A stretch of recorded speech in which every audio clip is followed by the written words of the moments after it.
ನಮಸ್ತೆ, welcome back to Anita vlogs. ಇವತ್ತು ತರಕಾರಿಗಳನ್ನೆಲ್ಲ ಉಪಯೋಗಿಸಿ ಒಂದು ತರಕಾರಿ ಕೂಟು, ಗೊಜ್ಜು, ಪಲ್ಯ ಏನಾದರೂ ಅನ್ಬೋದು, ಅಷ್ಟು ರುಚಿಯಾದಂತಹ ತರಕಾರಿ ಪಲ್ಯನ ಹೇಗೆ ಮಾಡೋದು ಅಂತ ತಿಳಿಯೋಣ ಬನ್ನಿ.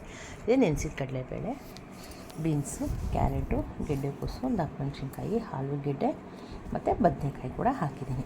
ಈ ಮಾಡ್ತಾರಂಥ ಗೊಜ್ಜು ನೋಡಿ, ಚಕ್ಕೆ, ಲವಂಗ, ಬೆಳ್ಳುಳ್ಳಿ, ಶುಂಠಿ, ಈರುಳ್ಳಿ, ಕೊತ್ತಂಬರಿ ಸೊಪ್ಪು, ಟೊಮೊಟೊ ಮತ್ತು ಧನಿಯಾ ಮೆಣಸಿನ್ಕಾಯಿ ಪುಡಿ. ನಾವು ಲಾಸ್ಟ್ ವೀಡಿಯೋಸ್ಗಳೆಲ್ಲ ಹೇಳಿದ್ದೀವಿ ಧನಿಯಾ ಮೆಣಸಿನ್ಕಾಯಿ ಪುಡಿ ಹೇಗೆ ಮಾಡೋದು ಅಂತ.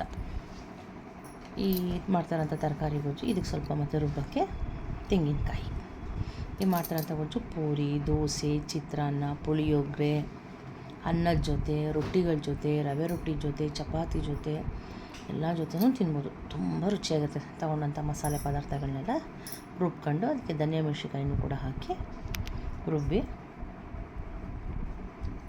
ಮಾಡ್ಕೊಳ್ಳೋಣ. ಇಲ್ಲ ತರಕಾರಿ ರುಬ್ಬಿ ಮಾಡ್ಕೊಂಡಾಯ್ತು. ನಂತರದಲ್ಲಿ ಸ್ಟವ್ನ ಆನ್ ಮಾಡಿ ಒಲೆ ಮೇಲೆ ಒಂದು ಕುಕ್ಕರ್ ಇಟ್ಟು ಆ ಕುಕ್ಕರ್ಗೆ ಸ್ವಲ್ಪ ಎಣ್ಣೆ ಹಾಕೋಣ. ಎಣ್ಣೆ ಹಾಕಿದ ನಂತರ ನಾವು ಒಂದು ಈರುಳ್ಳಿ ತೊಗೊಂಡಿದ್ವಿ, ಅರ್ಧ ಈರುಳ್ಳಿಯಷ್ಟು ರುಬ್ಬಕ್ಕೆ ಹಾಕಿದ್ವಿ, ಅರ್ಧ ಈರುಳ್ಳಿ ಹೆಚ್ಚಿ ಒಗ್ಗರಣೆಗೆ ಹಾಕಿದ್ದೀವಿ. ಹೆಚ್ಚಿದಂಥ ಈರುಳ್ಳಿ ಜೊತೆಗೆ ಒಂದು ಟೊಮೊಟೊ ಕೂಡ ಮತ್ತು ನೆನೆಸಿದ ಕಡಲೆಬೇಳೆ ಕೂಡ. ನಾವು ಈ ಕಡಲೆಬೇಳೆನ ಸುಮಾರು 1 ಗಂಟೆ 1.5 ಗಂಟೆಗಳ ಕಾಲ ನೆನೆಸಿದ್ರೆ ಸಾಕು. ನೆನೆಸಿದಂಥ ಕಡಲೆಬೇಳೆ, ಈರುಳ್ಳಿ, ಟೊಮೊಟೊ, ಎಣ್ಣೆ ಎಲ್ಲ ಹಾಕಿ ಚೆನ್ನಾಗಿ ಫ್ರೈ ಮಾಡಿ ನಂತರದಲ್ಲಿ ಹೆಚ್ಚಿಟ್ಟಂಥ ತರಕಾರಿಗಳೆಲ್ಲನೂ ಹಾಕಿ 1-2 ನಿಮಿಷ ಫ್ರೈ ಮಾಡಿ ನಂತರದಲ್ಲಿ ರುಬ್ಬಿದ ಖಾರನೂ ಕೂಡ ಹಾಕಿ, ನಾವಿನ್ನೂ ದಪ್ಪಮೆಣಸಿನ್ಕಾಯಿ ಮತ್ತು ಬದನೆಕಾಯಿನ ಸೇರಿಸಿಲ್ಲ, ರುಚಿಗೆ ತಕ್ಕಷ್ಟು ಉಪ್ಪು ಕೂಡ ಹಾಕಿದ್ದೀವಿ. ಇಲ್ಲಿ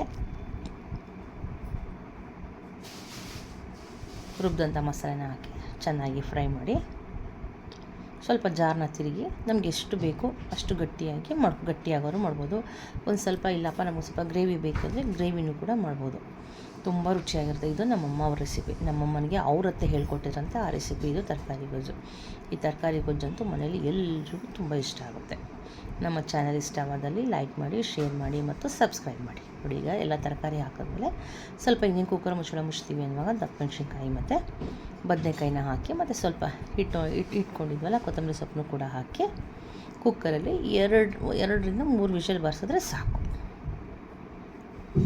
ರುಚಿಯಾದಂತಹ ತರಕಾರಿ ಕೂಟು, ಗೊಜ್ಜು ಏನಾದರೂ ಅನ್ಬೋದು, ರೆಡಿ ಆಯಿತು. ನಾನು ಇವತ್ತಿದ್ದನ್ನು ಇಡ್ಲಿ ಜೊತೆಗೆ ಮಾಡಿದ್ದೀನಿ. ಅದರಲ್ಲಿ ಇಡ್ಲಿನ ತೋರ್ಸೋಕ್ಕಾಗಿಲ್ಲ.